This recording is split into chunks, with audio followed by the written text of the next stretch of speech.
Hello, everyone, and welcome to today's live broadcast, Optimizing the Use of Laboratory Testing Services to Improve Patient Diagnosis.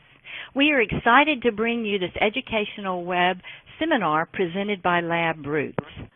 I am Julie Taylor from the Division of Laboratory Systems at the Centers for Disease Control and Prevention, and I'll provide you some background information and be your moderator for today's event. Then Dr. Michael Laposata will provide the keynote presentation. Dr. Laposata is the professor and chairman of the Department of Pathology at the University of Texas Medical Branch in Galveston.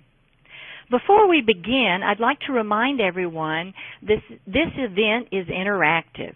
We encourage you to participate by submitting as many questions as you want at any time you want during the presentation. Just click on the green button located on the lower left of the presentation window and type your question into the box that appears on the screen. We'll answer as many questions as our time allows, but this will be at the end of the presentation. Also, please notice that you will be viewing the presentation in the slide window. To enlarge the window, just click on the screen icon located in the lower right. Finally, if you have trouble seeing or hearing the presentation, please click on the support button at the top right of the presentation window, or use the Q&A button to let us know that you're having a problem. This webinar has been approved for continuing education credits. Please click on the CE button at the bottom left corner and follow the process to receive your credits. Thank you. Now I'd like to begin with some background information.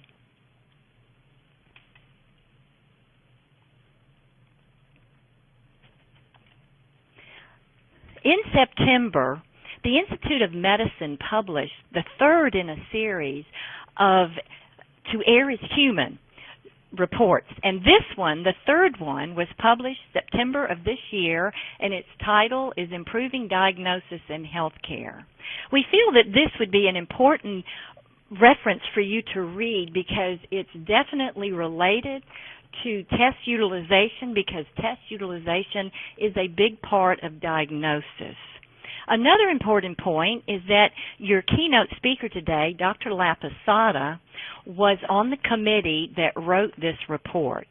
So we hope that you can have time to download it and you can read it on the internet. It's available for free. The Institute of Medicine report published in this report 8 recommendations for how to improve diagnosis. And I'm going to share with you 3 of them today because they are related to our talk today and they are related to our program that we have at CDC to improve lab test utilization. The IOM Goal 1 is their very first recommendation, and it states, facilitate more effective teamwork in the diagnostic process among healthcare professionals, patients, and their families. Well, this is directly related to what our program at CDC is doing. Our program is called Clinical Laboratory Integration into Healthcare Collaborative. But don't worry, just remember the word CLIC. Our vision is that laboratory medicine is fully integrated in the healthcare system, resulting in better patient care and improved patient outcomes. And the way we do this is we have a team at CDC focused on CLIC, and we also have some experts external to CDC that are on our CLIC work group. We have 2 co-leaders because we want representation from both lab professionals and clinicians. And one of our co-leads is Dr. John Hickner from the University of Illinois at Chicago, and he's a practicing family physician. The other co-lead is your presenter today, Dr. Laposata, who is a pathologist. Each of the people on our work group, these experts, help us with projects. And I'm going to share with you today the result of these projects. Each one of their projects has resulted in a publication, and I'm just going to provide you with the references. So if you have time and are interested in learning more about our work, you can go and look up these references. On the screen now, you can see the link to our CLIC website. The second goal or recommendation from the IOM is to enhance healthcare professional education and training in the diagnostic process. And that is directly related to one of our programs where they recently published in Academic Medicine information about laboratory medicine education at U.S. medical schools. Dr. Laposata will tell you more about that publication and others that I'm going to share with you, but I wanted you to have the reference. This is the result of another program that we had at CDC in CLIC, and this particular publication highlights the work that we did to understand primary care physicians' challenges in ordering clinical laboratory tests and interpreting results. So if you want to read more about it, please go to this publication, and all the publications I'm sharing with you today are available free online. I'm going to share with you just a couple of bullets from this survey. What we did is we asked physicians, how many patients do you see per week? And of those patients that you see per week, how many do you order laboratory tests for diagnostic purposes? And we found that they order lab tests about 1/3 of the time they're with patients, which is not unusual from what's been reported in the literature. But what isn't unusual is that they self-reported that they were uncertain about 15% of the time in deciding on what tests to order. And they were uncertain about 8% of the time about what to do with the results or how to interpret these results. Now, you may think that doesn't sound like much, but if you calculate, there are over 500 million primary care visits per year, and about 1/3 of them physicians are wanting to order lab tests, and 15% of that time they are uncertain. You calculate to 23 million primary care visits per year, which would affect millions of patients. One of the questions that we ask physicians is, when you're uncertain about what lab tests to order and how to use lab tests, what methods do you use? And this is a graph showing, I'm going to highlight something, showing that they reported, the percent reported that yes, they have these methods available and that they are very or extremely useful, the percent reporting. So if you look in the top corner, you will see that we have available and useful is trending reflex testing, interpretive comments. They also reported that they had computerized physician order entry. And when we asked them whether they had that, how useful it was, if it did not have electronic suggestions to help them with deciding what test to order, and they said they had this particular method, but without electronic suggestions, they reported it as the least useful. But when they had electronic suggestions with computerized physician order entry, it was, although it was the least available to them in this survey, they found that it was very or extremely useful.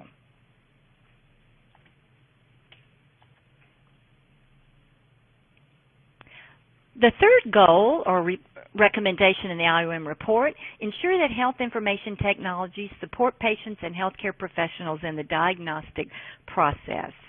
And that's related to an article that was published through our CLIC work, Decoding Laboratory Test Names, a Major Challenge to Appropriate Patient Care. In this article, we recommend that there be some informatics tools to help with test selection.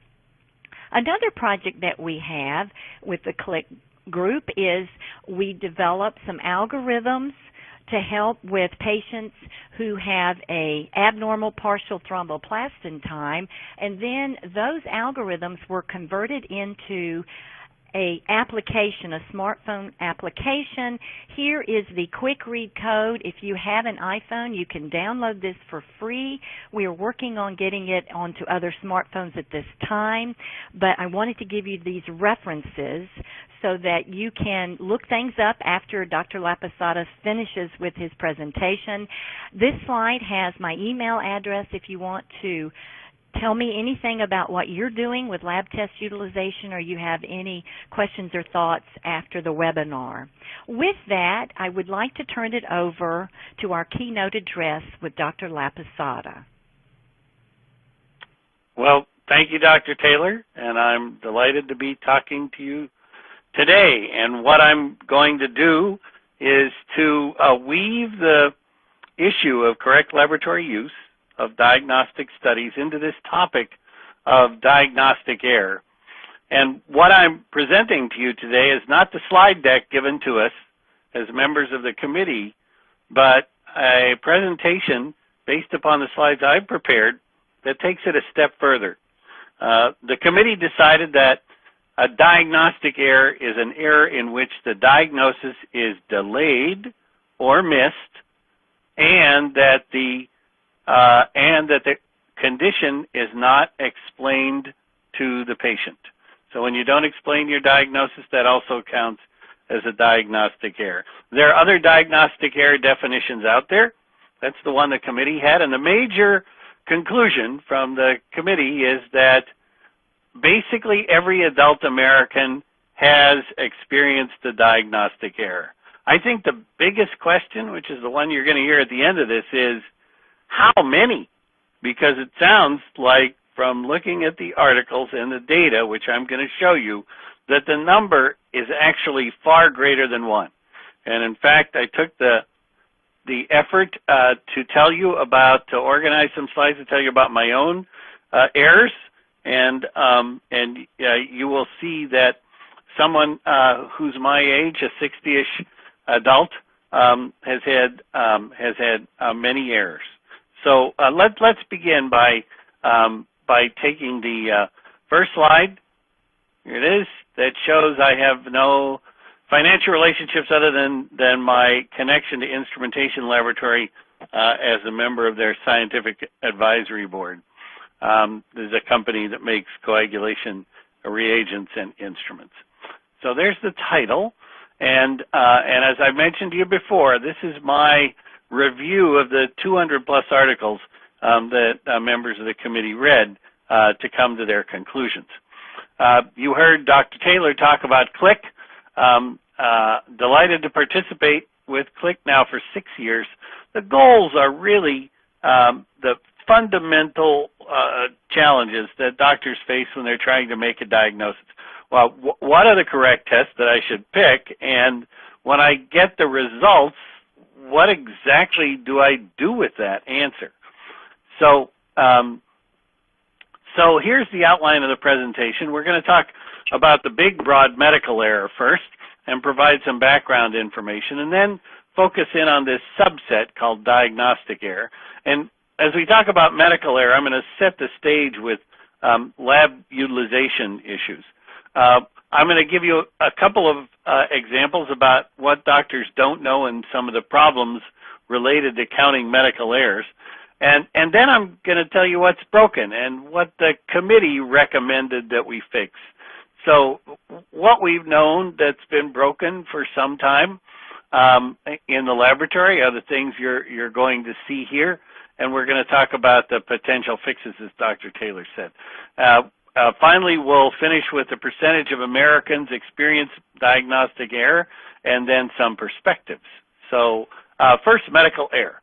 So this includes all medical mistakes, treatment and diagnostic. So if you have disease in the right kidney and they take the left out, surgical treatment error. If they give you 4 times the dose of chemotherapy, medication error.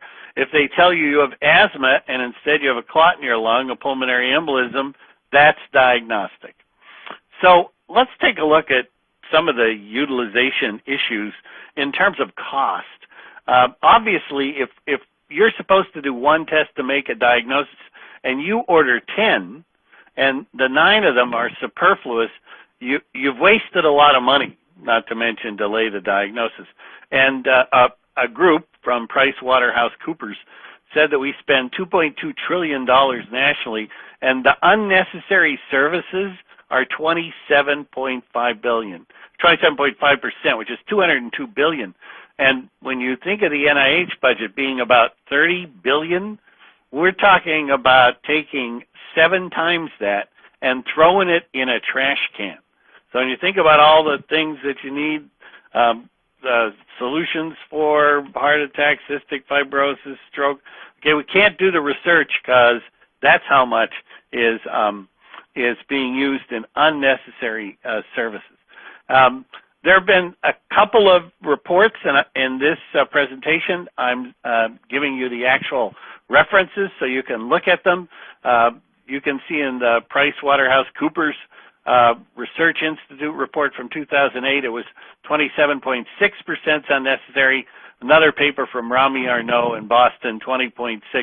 So it is probably somewhere around that 25% value.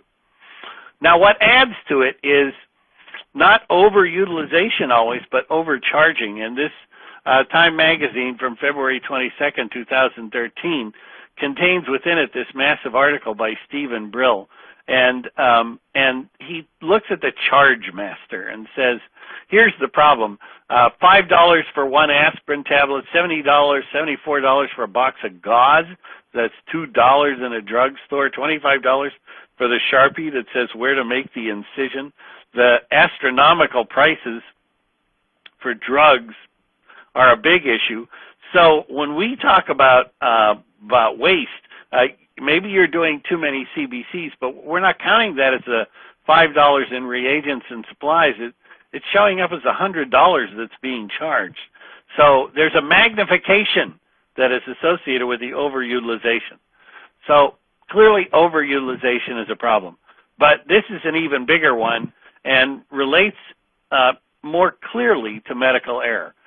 So when you have somebody and you have to figure out, is this a clot in the lung, you need a test for a D-dimer. So in this subcategory of diagnostic error, if you don't order the D-dimer, you have been underutilizing lab tests to find out if somebody has maybe a low probability of pulmonary embolism, can get a negative test and get shipped out the door. And what we've learned is that if you consider how often underutilization occurs, it's a bigger problem than over. There's a paper that should be 2003 from McGlynn and colleagues from the New England Journal showed that for all the really big things, heart attack, stroke, cancer, we're only doing 60% of the diagnostic tests that should be done. And in that same paper, Rami Arnaud in 2013 showed, yep, we're missing 40%. So here we are talking about two studies 10 years apart that basically say we don't do about 40% of the testing we should do. Oddly enough, in the same person, there's an over and an underutilization. Too many CBCs, but you're not doing the killer test to make the diagnosis. So what's happening is that in our healthcare systems, if you look at the big yellow ball, which is the total cost to run your academic or non-academic medical center, let's say it's $3 billion, only 3% of that is for lab tests. And people, when they want to manage costs, say, well, we need to make that less. So they go after the lab because you can quantitate a reduction in number of dollars spent on medical technologists, for example. And so you get it down to 2%. The trouble is now you're waiting too long for a lab test result or even a diagnostic imaging study. And maybe the answer to really make the ball smaller, you see the yellow ball is smaller, is to do a few more laboratory tests because the underutilization is so high. So you can see how diagnostic error fits into this if we're not doing the right diagnostic test first to figure out why you're sick. I just wanted to show you this one other picture from the Time magazine article. I think this is stunning. Is it hard to imagine that a baby born in Cuba today has a better chance to become a toddler than a baby born in the United States? Remarkable. That's the right side of the slide. And when you look at the left side of the slide, the United States is spending the most on health care, and we're living the shortest period of time. And look at what's going on in Spain and Japan, right? They're spending half or less of what we're spending, and they're living longer. So clearly, we got a systems error, because I think we have the brightest doctors in the world. We have amazing technology, and yet these are our objective data, which we cannot argue with. So the cost is enormous to the United States citizens from waste in healthcare. What about the impact on the health? Well, we're beginning to realize that after heart disease, cancer, and things like COPD, the next leading cause of death is mistakes. Now, that's medical error, diagnostic and treatment, but that's huge. It means that somebody comes in, they have congestive heart failure, they're intubated. They're not dying from their congestive heart failure. They're dying because the tube that goes from the ventilator pump to the patient falls off, and therefore the patient suffocates. The medical error issues, which were buried before, are now coming to the front, and we're saying, wait a minute, that death was because of a medical error. So how many people are dying from medical error? Now, when you look at the first reports of number of people who died from treatment errors, that was to err as human, it was about 100,000 people a year. And that alone was shocking, that you would get an appendectomy and come out through the morgue, right? But this one now, looking at everything, and this is treatment deaths and errors in diagnosis. But these are two recent articles, and if you average them, the one study is 80 to 160, so let's call that 120, and you average that with the other study that says it's 400,000 deaths a year, then we come out to this mean of 260,000 deaths a year. It's really kind of remarkable. What does that number mean, 260,000? Give it some context. Look at the next slide. We lost 291,000 people in the Second World War. So that means every year in our hospitals, we recapitulate the number of deaths, presumably preventable, these are error deaths now, as happened during all the terrible activity during the Second World War. So this is a big number with obviously big implications. I mentioned to you already how challenging it is to get a research grant. For those of you who are writing them, look at this news. So the NIH invests $30.3 billion in medical research for the American folks, and doggone, we're wasting $750 billion if you look at all the causes, which is 25 times the NIH budget with these healthcare systems issues. So we can have a big impact on what we learn about disease as well. Let's talk specifically about diagnostic error. So it's a subset of medical error, and a lot of people would say, oh, the errors are associated with bizarre diseases. You probably make a mistake with maple syrup urine disease. Look at what the mistakes are. You know, that spot on the lung that's really a walled-off infection gets called lung cancer. Ooh, bad mistake. The person who has indigestion really has an acute MI. The hemorrhoid and the colorectal cancer are mixed up. Asthma and pulmonary embolism. All of these common things which can cost people their lives with a misdiagnosis are really the things you run into the most when we talk about diagnostic errors. Now, there have been a number of pieces of data to suggest how much of all the error is diagnostic, and I wanted to show you data about a couple here. One is that this study, which was published in JAMA in 2003, included 53 other studies. So this is thousands and thousands of patients. And it said that if you take all the autopsies, about a quarter of them show up with a disease that nobody knew about while the patient was alive. Okay, well, that's one source of data, and it says that diagnostic error is maybe 25% of errors.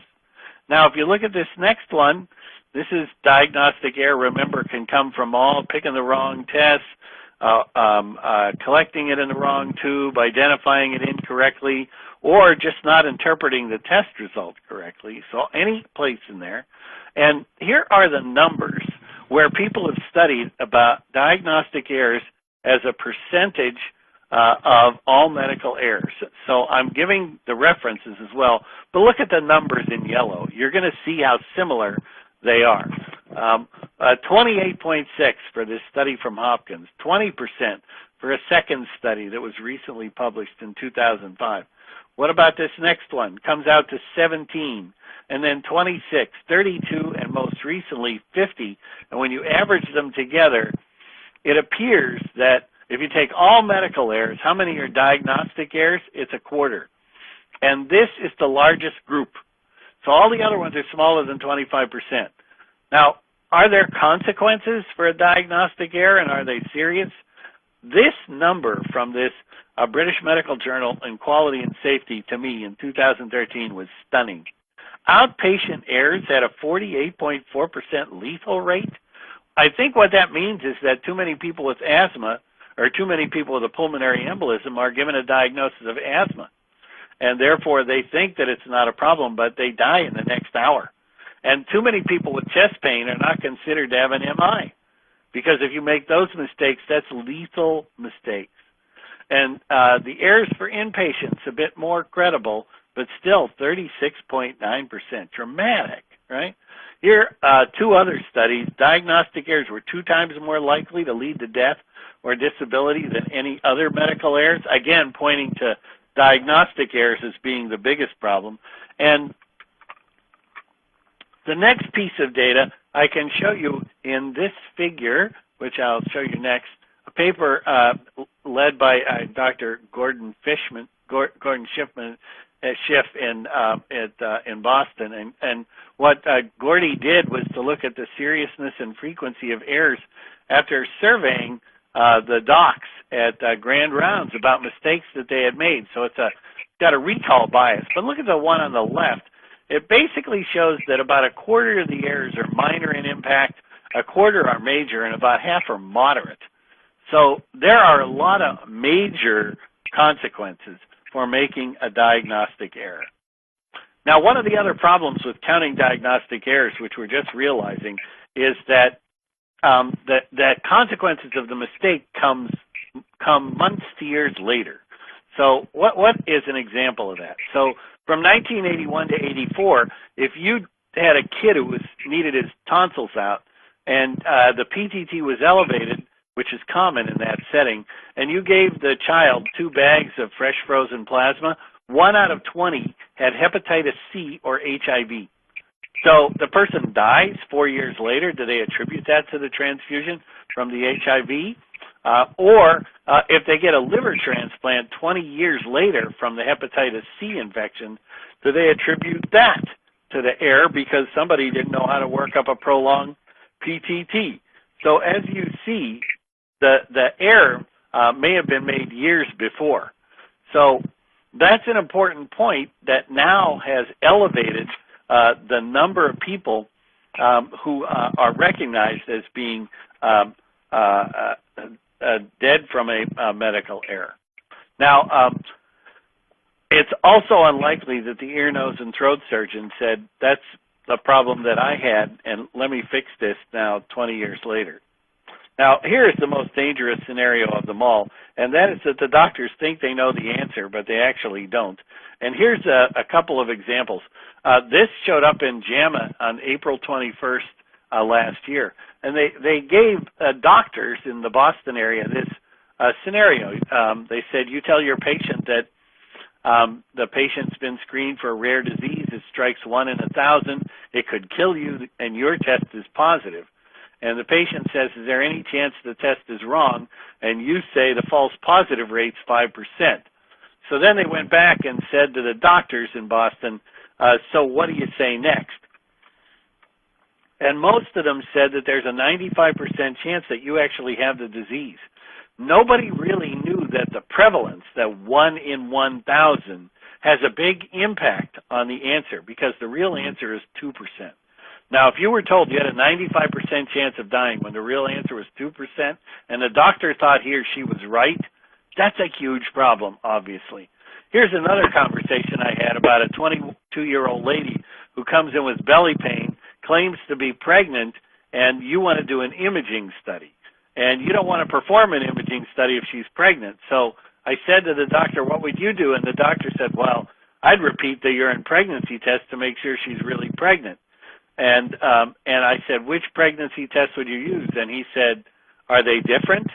And I said, yes, some turn positive 20 days after conception, some as late as 30. Oh, I didn't know that. What if hers turned positive at 20 days and yours turns positive at 30 days and she's 25 days after conception? Uh-oh, then you're going to get a wrong answer and you're going to radiate the baby, the fetus, right? So why wouldn't you use a serum-based pregnancy test, right? So they don't know they're making a mistake, right? And so the urine-based tests become positive way later than the serum-based test, and there are even some false negatives with one particular urine-based pregnancy test. The trouble is there's not a single doc in the emergency room who knows that. So is there a chance that when a kid is born without a right hand that anybody is saying, oh, that was a diagnostic error and we didn't know about urine pregnancy testing? But that's the reality of it. That's exactly what happened. So let's talk about some of the things doctors don't know when I bring up rheumatology. So let's take autoimmune disorders. So you'd love to have somebody who really knows this, right? So you go to your doctor and you might have lupus or rheumatoid arthritis or scleroderma. And so why would you have a non-expert, right? So most patients think that their doctor is an expert in everything, right? Especially if they're nice. So here's some data about rheumatology. It turns out that 23.5 million Americans have an autoimmune disease. Cancer has 9 by comparison, 9 million. And we spend $100 billion on autoimmune disease, and that's even more than cancer. So how many rheumatologists are there to take care of all these autoimmune diseases? Well, it turns out that we are going to have a big problem. We're currently short, but it's going to get a lot shorter because by 2025, the demand is going to be 2,500 rheumatologists that we don't have, right? And so big problem. So we're not going to have experts. They can't sort out this immunofluorescence, your primary care doctor. What does it mean if it's speckled and I'm trying to decide between polymyositis and dermatomyositis? I don't know, right? And which serology should I be doing? Oh, boy, okay. So it's not because they're not smart. Everybody here is plenty smart. There is just so much to know, right? So what happens when you go to a doc and you have a connective tissue disease and the person has not spent time in a fellowship doing this, the risk of a diagnostic error goes way up. Okay, so let's go specifically to what's broken and the fixes and what can be done. First, as you heard from Dr. Taylor, the committee said you need to have diagnostic teams. Getting a diagnosis is a team sport. So one primary care doctor may be able to sort out a diagnosis some percentage of the time, but man, that number of cases, percentage of cases, is going down dramatically as the test menu gets bigger and we can do so much more to figure out a diagnosis. So many of you heard me talk about what's called a diagnostic management team, whose goal is to help doctors pick the right tests and interpret the test results. So here's what a diagnostic management team does. As you know, what we currently do is we throw test results over a wall. Here's a picture. We're on the right? We're diagnostic people, clinical lab scientists, pathologists, medical lab technologists, and we just throw those factor V Leiden heterozygous results over at some poor doctor who can't figure out what the heck it means, right? And they got 15 minutes per patient. But here's what a diagnostic management team does. It takes all the pieces and it says, oh, you want us to do a hypercoagulability workup? We'll put all the pieces together and tell you what it is and give you an assessment of thrombotic risk. So instead of getting this muck here, which is what was given to doctors on June 30th, 2010 at Vanderbilt, where doctors have no idea what these abbreviations for the different tests mean, right? And instead give them this. that says your patient has a prolonged PTT with a normal PT, normal thrombin time. We're picking the test now because it's all algorithmic. We did a mixing study. There was an inhibitor. The most common one's a lupus anticoagulant. The test for it's a Russell Viper venom, and in yellow at the bottom, your patient who has a prolonged PTT has got it because there's a lupus anticoagulant, and they don't bleed, by the way. So we looked at the benefits of this. On the x-axis is total charges, so on the right is bad. On the y-axis is LOS, length of stay. At the top is bad. So the red is before coag rounds started at Vanderbilt. Notice it goes all the way from the lower left corner to the upper right corner, right? But when you look at what happened after rounds started, the green, they're beginning to coalesce in the lower left. We cut an entire day off the length of stay for a patient with a pulmonary embolism with this diagnosis-related group, DRG 176. Take a look at the next one, intracranial hemorrhage. This is even better, right? So those bleeds in your head, those little pools of blood that give you the hemorrhagic stroke, after the DMT started, the green dots are really coalescing in that lower left corner. Major progress. There were other DMTs besides coagulation. The microbiology DMT managed to come together and solve the problem that was associated with steroid preparations made in a company in New England, which were given to reduce inflammation, often in the back. When you have back pain, there had been 730 cases in 20 states, 51 deaths, and doctors Roush, Chappell, and Stratton were presented with a case at their microbiology diagnostic management team and showed that there was Aspergillus fumigatus in the syringe. The patient wasn't immunocompromised. It was a true infection, not a lab contaminant. They did molecular and antigenic studies, told the Department of Health what was going on, and in a month they were asked to write a paper in the New England Journal of Medicine, how all that came together. So when you put a bunch of diagnostic experts in a room, and you're talking about diagnostic error, isn't it intuitive that now you've got the potential solution to greatly reduce it? We've done a survey when we did diagnostic management team work at the Mass General. This was work with Betsy Van Cott, who's at the Mass General, and myself and a resident. We did a survey. We got 46 out of 100 back, sent them a paragraph that was an interpretation, and we asked them 4 questions. When we interpreted it for you, did you get the diagnosis sooner? And about 60% said yes. And we said, did you order fewer tests? Because now you're learning what the right tests are to select. And about 3/4 said yes. And then we said, were you going to make a mistake? And remarkably, about 3/4 of people said they were, which is remarkable. And then 98% said, we like it. You should keep it. I've often said that free money does not have a 98% approval rating. Too many people would complain that the gold was too heavy to carry to the bank, right? So why hasn't this been everywhere is the biggest question, if it's such a good idea, right? And I found this creativepeoplemustbestop.com website, and I found the answer. First, the innovation must be a good idea. I don't think anybody disputes the fact that bringing an expert to a complicated clinical question is a good idea.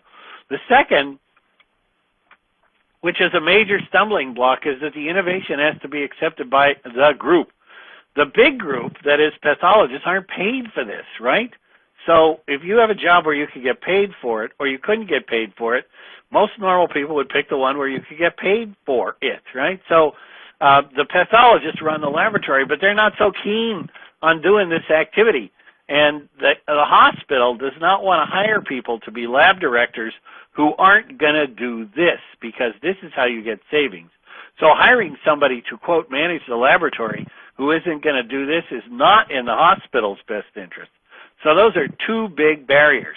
The organization has to buy in. Sure, the clinicians want it. There's definitely a market need. Society would support it, except most patients don't think there's a problem.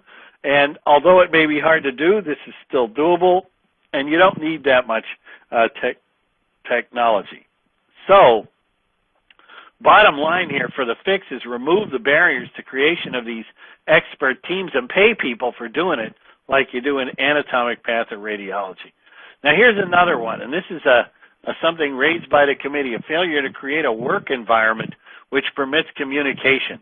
And when I was at Vanderbilt, one of the leaders of the hospital and I often got together to have conversations about work. And when I showed him the data from the red dots and the green dots about the impact of the coagulation diagnostic management team, he said it's probably because we bought a new instrument in radiology, or we hired somebody in radiology who was better at picking up pulmonary emboli. And I think this messaging from the top is really important. He had a real sense that maybe pathologists and clinical lab scientists didn't know enough clinical information because nobody's speaking up about it except to say a few words about malignant or benign, and that wasn't enough for him. So he figured that we couldn't possibly be the reason. And I think that messaging from the top is critical. Another thing that the committee said is that the patient has to speak up. They have to say, could it be something else? Wait a minute, I have 5 more questions, and I need to ask them to you. The visits are short, and the poor doctor doesn't know what factor V Leiden is, and they may know a little bit more than the patient does, but that's not good enough, right? So there has to be a system put in place that allows for more time to have this discussion between patient and physician, and the willingness of the doc, when necessary, to have an expert describe the patient's condition to the patient.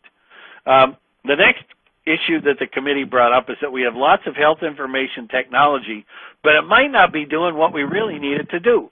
So is there an health information that links up an automated lab instrument into a lab information system? Sure. Is there a very easy-to-use method that allows me to connect to doctors in Wyoming and Montana and North Dakota who have blood clots for their patients and talk to them about anticoagulants other than Skype, right? There's got to be a better way. But this is not the focus because it doesn't sound like it's a big market and nobody's doing it yet. So we really need the health information to technology to do more than what's in the green boxes here, the analysis and the reporting. They have to help us with all the other things too. So it requires a major rethinking for them.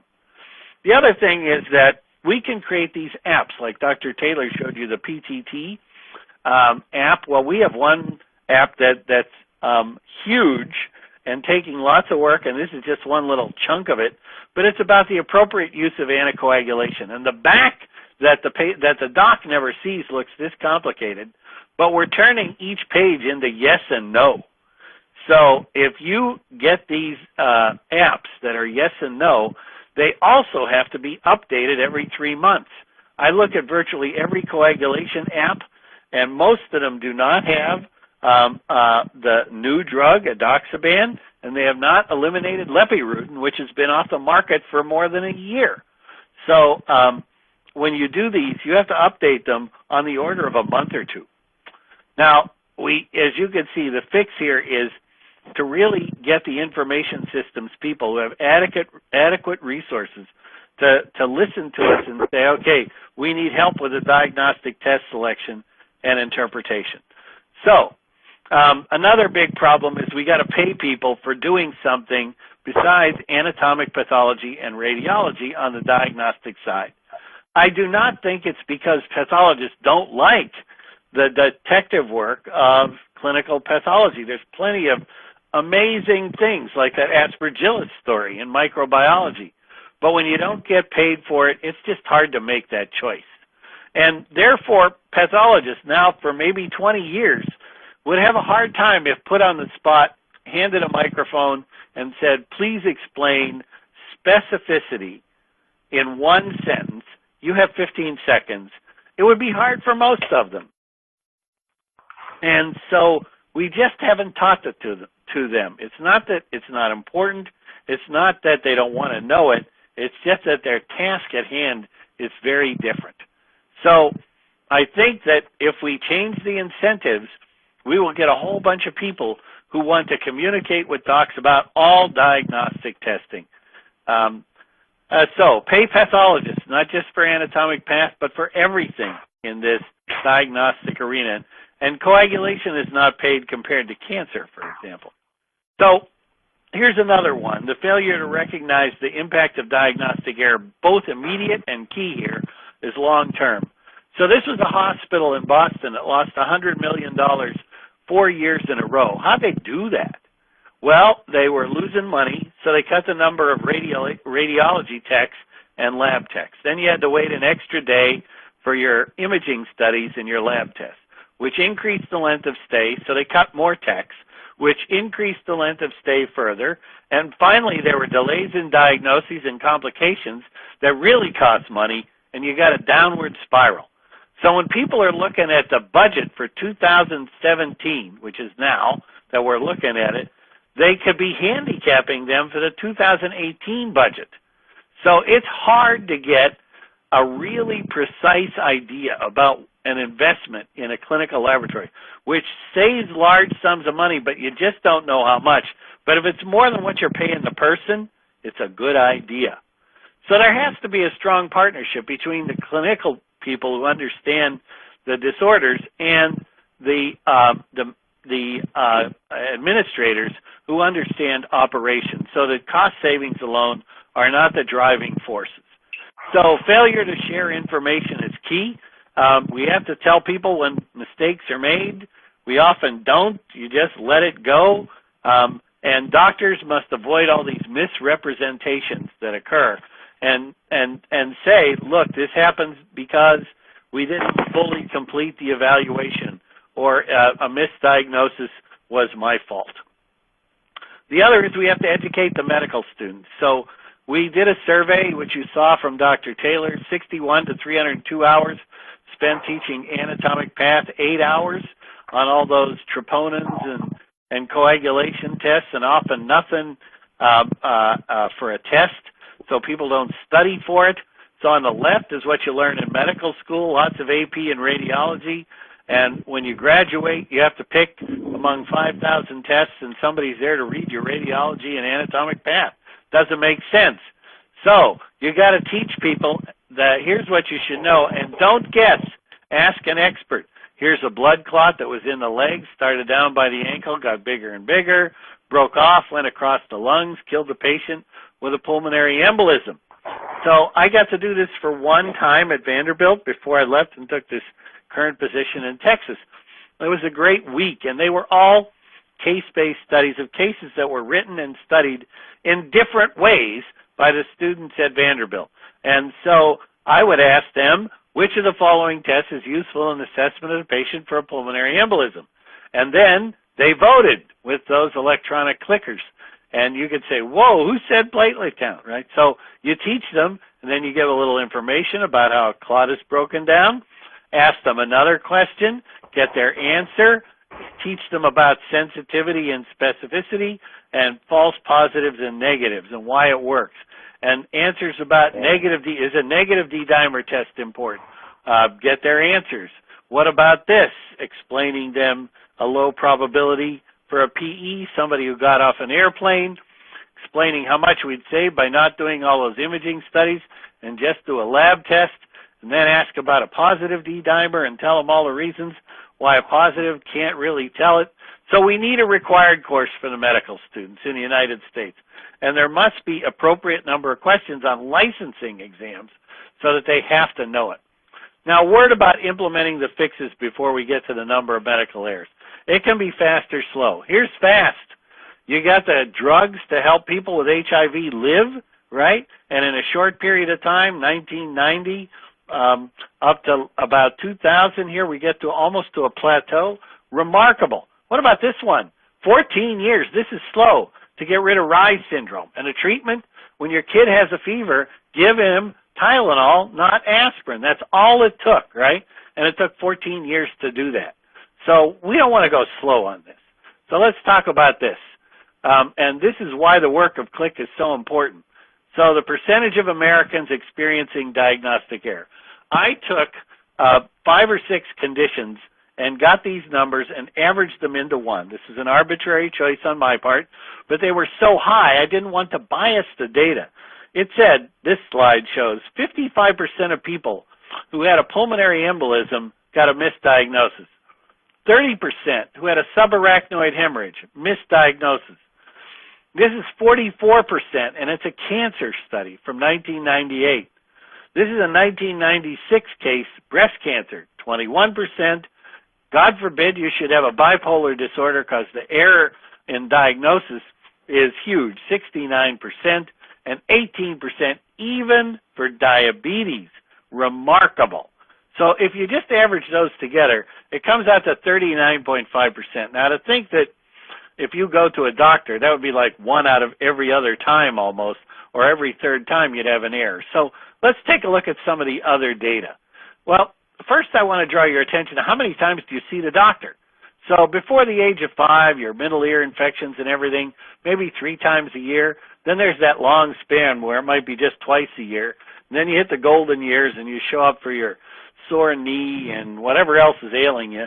So if there are about 300 visits and half of them are diagnostic, let's assume there are about 160, roughly, diagnostic visits for an average American.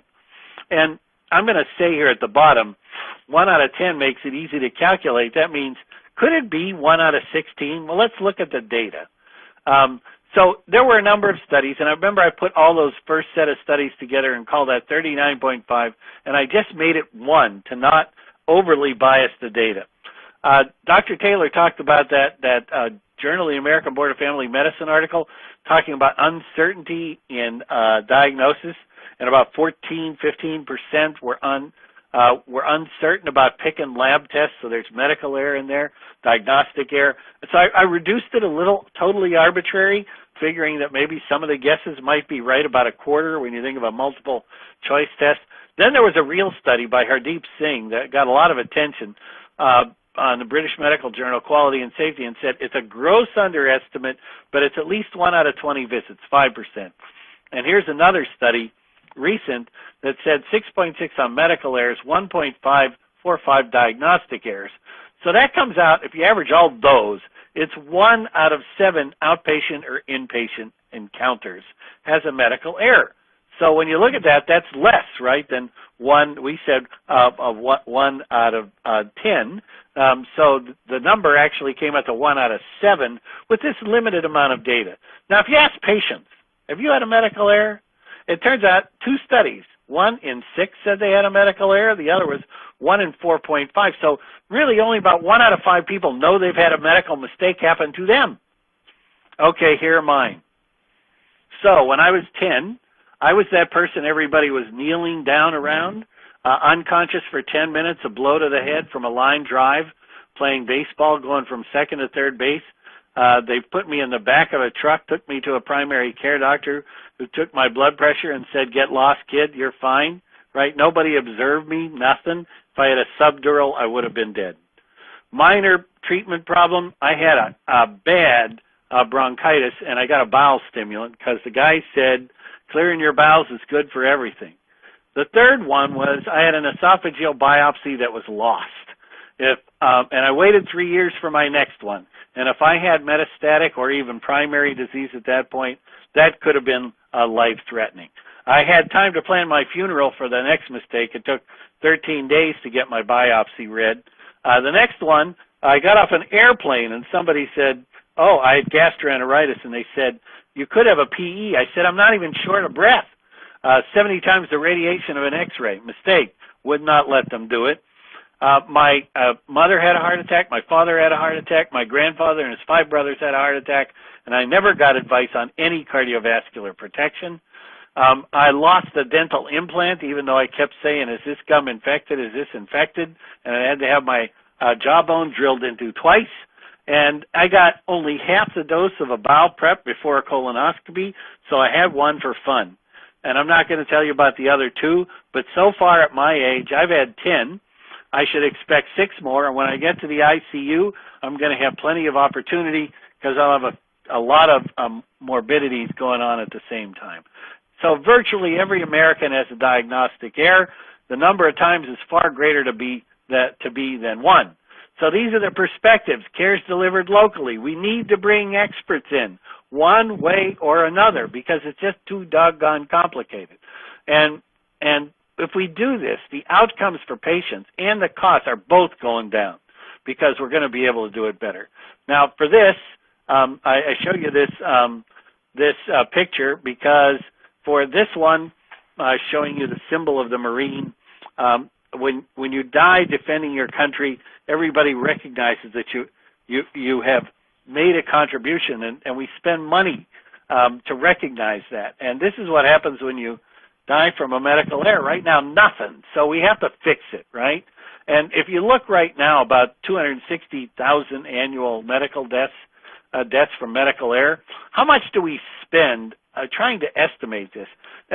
We probably spend about $400 per death for medical error, trying to figure out why somebody might have died, if we recognize it. I was watching the number of dollars spent on plane crashes. That's about $5,000 per death. And part of the reason is commercial, right? Because if the same airline keeps losing airplanes, nobody's going to ride that airplane. So there's a business incentive, and we don't have a financial incentive to fix the medical errors. So that's where we are. That's weaving in all the lab utilization and the medical error.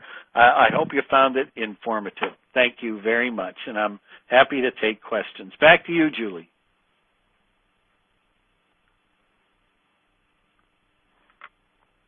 Great, Mike.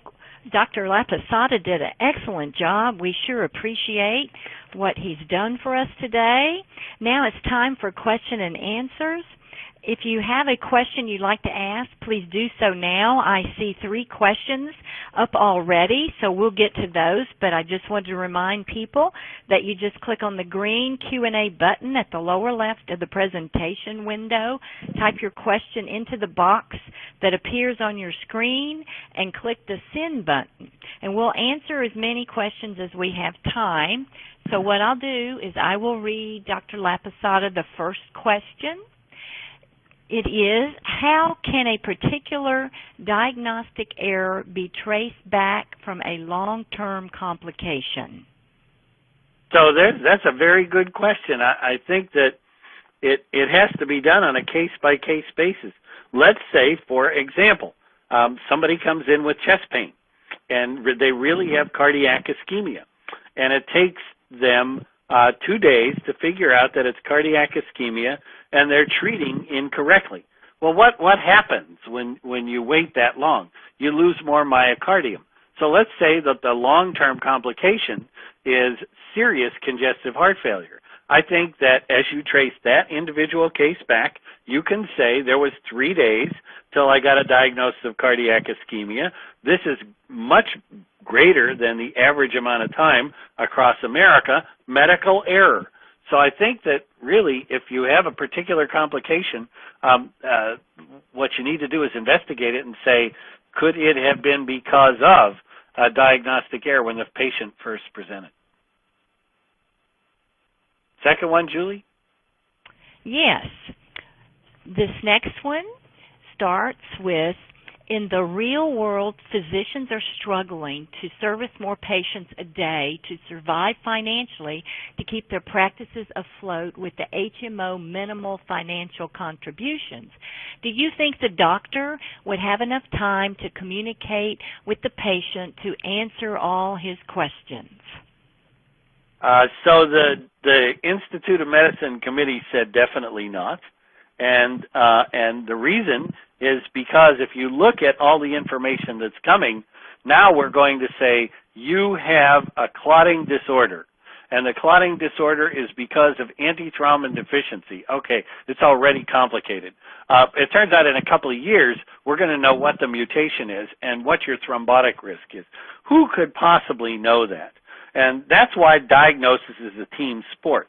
And the ultimate thing would be to take all these different recommendations so the healthcare information system people make it easy for you to press 7, that's how you get a clotter, and somehow you're tied into a diagnostic management team that does this, and they're sitting there taking cases. And we're doing this now. We've done it before at Vanderbilt, done it before at the Mass General Hospital. We're trying to make it bigger statewide here in Texas. That's our goal over the next couple of years, so that doctors caring for patients can just punch in by subscription. So, yeah, I think it's a huge challenge. And what it means is that we have to redo the system. It's not the people. Next one. Yes, the next one is, it has been well documented that laboratories are evolving to factory environments where 3 or 4 laboratory scientists manage the workload of 3 or more hospitals. So we have no time for making every call for every abnormal result. And I think they mean to say, I know the solution is on education. And the question is, how can we include in education programs for physicians this kind of subject? So very important question, and I will tell you it was one that received a fair amount of discussion, and I would like to say that I helped promote the discussion. I think that it's amazing that doctors who are getting laboratory tests don't understand how much the people know, the clinical lab scientists who are working either at the bench, PhD lab directors, pathologists, those who really know it can contribute. So the problem here is that if you make a clinical laboratory so small that you're barely getting by to complete blood counts, you have no chance to do that. The whole concept of helping somebody isn't possible. However, if there are people who can do this, as you saw, diagnosis is a team sport, people should be paid for it. If you put all that together, the recommendation of the IOM committee is build a lab with experts in areas where you can work up a prolonged PTT. These are the tests for hypercoagulability. And so by fixing one thing, you don't fix it. You have to put together all these different 8 or 9 recommendations, and one of them is making sure that the clinical laboratory technologists are part of this healthcare consultation team. Yes, Mike, and we have one more question, and I haven't read it yet. Let me see if I can read it. Has the systematic teaching of the proper use of diagnostic tests been integrated into the curricula of the medical schools in the USA? If yes, which universities have done so already? So I have taught laboratory medicine in many different ways at the University of Pennsylvania, at Harvard, at Vanderbilt, and now at the University of Texas. And I will tell you that the survey, which was just performed by the CLIC group, reflects what it has been for the past 30 years. Laboratory medicine is taught by people who are non-experts, largely. That is, during your experience in internal medicine, when you have your first patient who has a heart attack, somebody will mention troponin. However, there's not a full discussion to tell you whether troponin T is the same as troponin I, or to tell you what a troponin leak is, or to explain why a 4th generation troponin test might be better than a 1st generation troponin test, or maybe it's worse because it's harder to make a diagnosis of a heart attack. These are the critical things you face when you're facing the patient with chest pain in the emergency department. However, the emphasis is largely on anatomic path. Now, I will say we have to keep that because that's how we understand the pathogenesis of disease. However, you cannot exclude the teaching of laboratory medicine because it is something that every doctor who practices medicine does every single day of his or her life. And Mike, we have another question. Yep. While the formulation of a diagnostic team is commendable, how would this impact the turnaround time on results back to the referring physician? That's a question we have raised by specialty. So, for example, if we're asking about somebody who had a clot and they're on warfarin and they're going to be on warfarin for 6 months, there's not much of a challenge. If we get back the results to them in 1 day or 2, it won't matter. If, on the other hand, somebody's in the emergency department with pupils that are dilated and you don't know which drug of abuse it is, that's a problem because they generally show up at 3 o'clock in the morning anyhow. So there are definite turnaround time issues based upon what it is we're going to provide advice about. And I would say we are just doing our best. Even in coagulation, if we see a factor VIII inhibitor, an immediate emergency, we will get out of the room and take care of it right away. So it does depend on what the test is. And yes, you're absolutely right. we are going to have to figure out not only about building a diagnostic management team, but optimizing its use so that turnaround time is considered as part of the optimization. Great, Mike. I have a question. Yeah. And I thought we had a little bit of time, although we're over. People can get off the phone if they would like. But I wanted to ask you, how do you think the IOM report will affect lab test utilization in the U.S.? Well, what we really hoped with the IOM report is that this is now a matter for public consumption. I think up to now, the issue of diagnostic error has been a secret. But what everybody just said is that we, working in the laboratory, are part of a team. Everybody on the team is important. There's no reason to take somebody who spent 30 years working in a clinical laboratory whose expertise has been hid under a bushel basket and leave them there. So I think that with the public having a greater understanding of how broken the system is, and importantly, how fixable it is, that they will start to argue that we need to commit resources to addressing this problem. Great, Mike. And Dr. Laposata, we really appreciate your presentation today. And what I'd like to do is, before we go, I want to let everyone know that today's webcast will be available for on-demand viewing for 6 months from today's live event. You will receive an email from LabRoots letting you know when this webcast will be available for replay. Please share that announcement with your colleagues who may have missed today's live event. And I want to thank the audience for attending our webinar today, and also Dr. Laposata. So thank you again, and we hope you have a great day. Goodbye. Thanks.